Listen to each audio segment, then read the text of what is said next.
Kurt looked at the long road ahead. A thin smile plastered on his face. Success. She was alive. Julie lay in the back of the cart sleeping.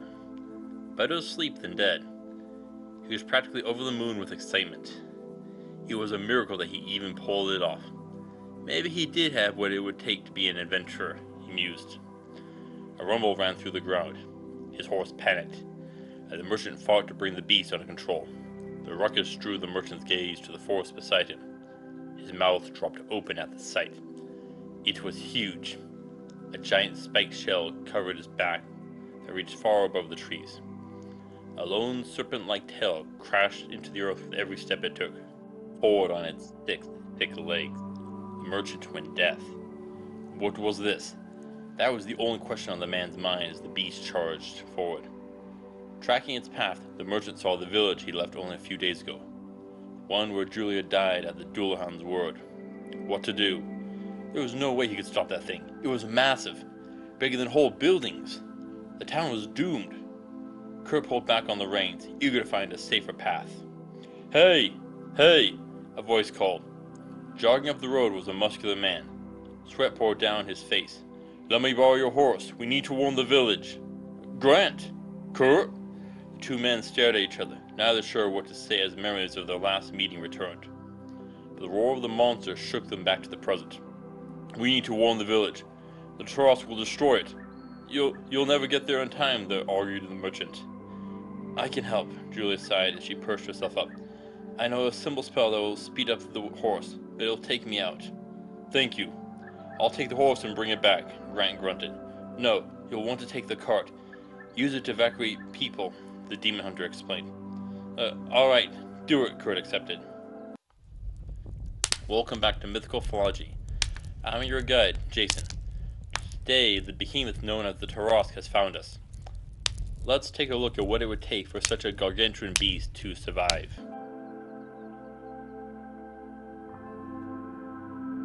The original Tarasque hails from French legend.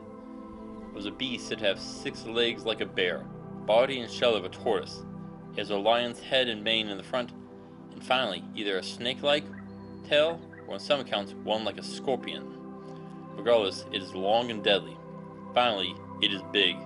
The smallest description I have found is one that is taller than a horse, but I am sure the one you are thinking of is much taller, and may have a slightly different description. One that is more draconic. What is going on? Tell me, how would you describe a Chinese dragon? You could say it has a head like a lion with a mane, correct? It has a body like a snake. Well, when describing a creature you often refer to other creatures that you know. Try explaining it well.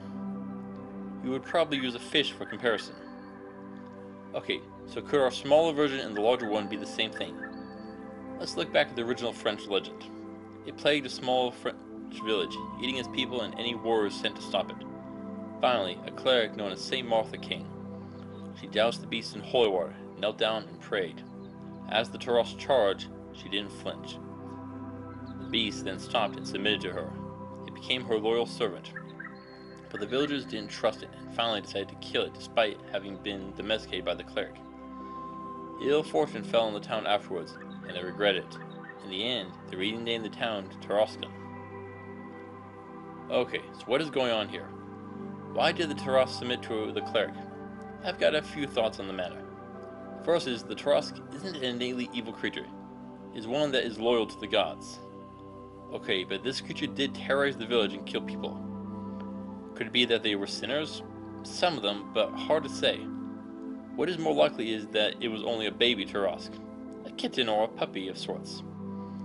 Something that may be easily tamed with little kindness. That means it starts at the size of a horse and grows up until it can devour a house. The Tarasque is a close relative of the dragon. While they can't breathe fire, they can spew poison. That and their great size makes them an absolute nightmare in battle. Okay, now how does a creature like this live? There are a great deal of things we need to consider because of its great size. First off is its weight.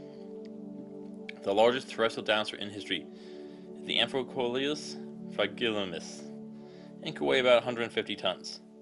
They could be about 200 feet long and about 30 feet at the shoulder height. A good creature to compare it to, but that was a long-necked dinosaur, and the Tarasque has a more robust build, and will be even heavier. A build more like a lion in shape. Both of these animals have long whip-like tails. This is to counterbalance and steady it when it walks. An important feat for such a creature.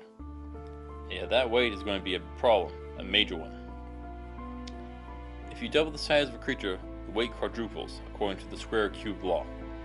I'm sure you've heard of it. If that Tarasque is taller than most trees at an average height of about 50 feet or twice the height of our dinosaur example, so roughly 600 tons. Well, bugger. That's big, and a lot of weight. And Tarasque may even grow taller. Some of the largest are hundreds of feet tall and thousands of tons. This is where those 6 legs are important. This monster is heavy. Its leg bones will need to be insanely thick. I am thinking at least a dozen feet thick, give or take.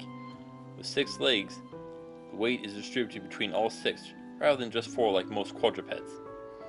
This would also allow it to stand up with only 4 legs and use its front 2 legs to grab prey, assuming that it just doesn't lean down on it. Okay, but we've got another problem. That body weight is all going to land on its spine. African and Indian elephants often end up with backbones from carrying weight there. Their spines are designed to carry their enormous bulk below. The Tarasque will need to have the same setup. With all that extra weight, that means the spine will need to be heavily reinforced. Oh wait, isn't his back a shell like a turtle? Turtle shells are made from the ribs and spine being fused, and forms a single protective layer against predators.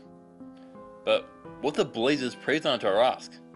Seriously, can anyone tell me what hunts it? Oh yeah, that's going to be my job, isn't it? You'll have to wait and see. Okay, Tarasque shell is a side effect of the reinforcements to its spine. It also helps protect our behemoth against parasites on its back, where it will be hard to reach. Additionally, that long tail I touched on before could be used to knock anything off its back. Additionally, that mane of hair by the head will help protect against attacks to the neck. The poison breath uses glands to squeeze out the poison from a pore near the back of its mouth. This is used to disable its prey and prevent it from running. With the Tarasque size, it won't be very fast. The only speed it will have is from its long legs, but it will easily outrun you. So ideally, the poison should cause paralysis. But the Tarasque's massive size does make it difficult to reach down to eat. One way to fix that is its tongue. Give it one that flicks out like a frog or a chameleon. Each is a little different. Frog tongues are located at the front of the mouth and roll out of the mouth. The chameleon's is much better, I would say. It allows for pinpoint firing. The chameleon's hyoid bone, the bone at the base of the tongue, is modified to be squeezed by the muscles. And when it slips off, the tongue fires, sort of like snapping your fingers. A rough mechanical comparison. If the Tarasque has a tongue like this, then it can bring the food up to its mouth or snatch up small prey. The poison breath can also shield the Tarasque from its few predators. Dragons and thunderbirds. Yeah, it's a pretty short list. Only top tier predators can even be considered. That does bring up the issue of its diet. At such a large size, food will be difficult. It will need to be an omnivore and eat just about anything it can find. That will quickly deplete the environment and leave it barren of life. So what if it can hibernate, rampage and feed for a period before digging a hole and sleeping for a few years, within the safety of its shell? During this time, it can grow. It will want to dig 100 feet underground for safety, else it may be dug up.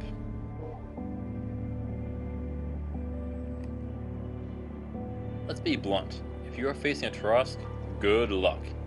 You'll need that, preparations, and an army. Even then, there will be losses. First off, don't fight it. Not straight up. If you got time, best set up a massive trap. If you drop a mouse from 30 feet up, it'll bounce and run away. Drop a human from 30 feet, and they'll break a bone. But an elephant? It would probably die. What about a Tarasque? If you can knock it over, you might break a few bones, if not flat out kill it. What if you can dig a pit? A giant hole in the ground and cover it? Yeah, a pit trap might work to kill it if you get the Tarasque to fall in. Digging it by hand, you need a few weeks and a whole army of shovels. enchant them to dig on their own, or get a druid to move the earth. It's powerful magic, it'll take a lot of work, but once you got the trap, you can build a strong cover. It only should break when something that weighs 100 tons steps on it, so you can move a few trips over it. Additionally, you can try to bind the legs, but you'll need very heavy chains, and it'll be tough just to move them. Doubly so with the length you'll need. You're looking at a few hundred feet of chains. But you probably aren't going to have time to pull either off. Don't waste time with swords or arrows. You'd be lucky to even give it a paper cut if it doesn't step on you. Good catapult or ballista would be better. Yes, siege equipment. You'll need something to pierce that heavy skin. Heads and legs and the joints of the shell. That's where you'll need to aim. You'll need weapons strong enough to get in deep for the arteries and veins. The neck will have the main protection, and that shell will over the internal organs. Your best option will be to get an attack down the throat, up its nose, or in the eyes. Those are the best weaknesses you'll find. If you are insane, desperate, or unlucky, you could try going down its throat and cutting through the tissue there. It is thinner than the skin and closer to the crucial organs. A well-placed bomb may prove key. Breaking that armored shell is tough.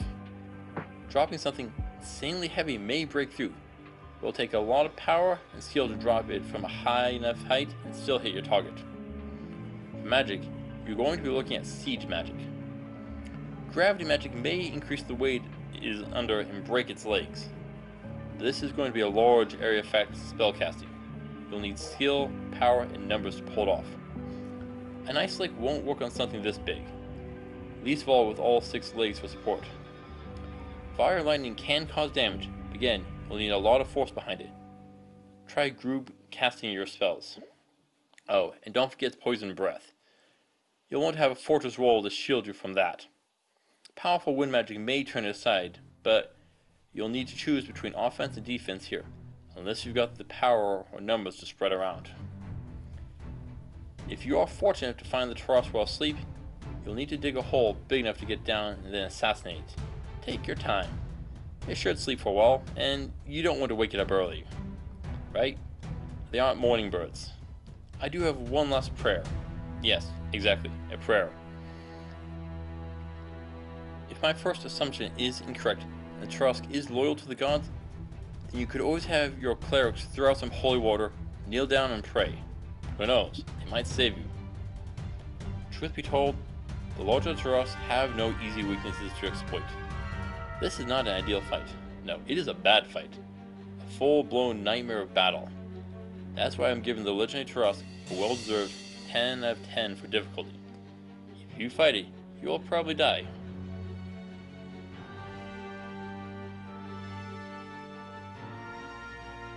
Congratulations, you lived.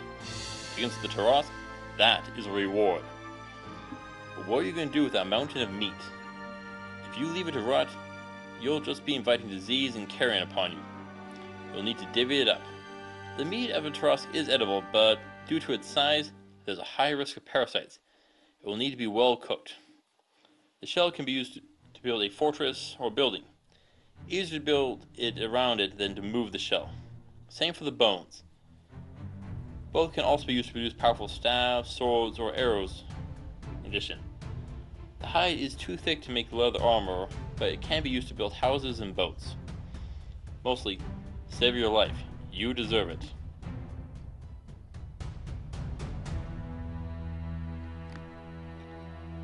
A Tarasque is coming, the mercenary yelled as he arrived in the village.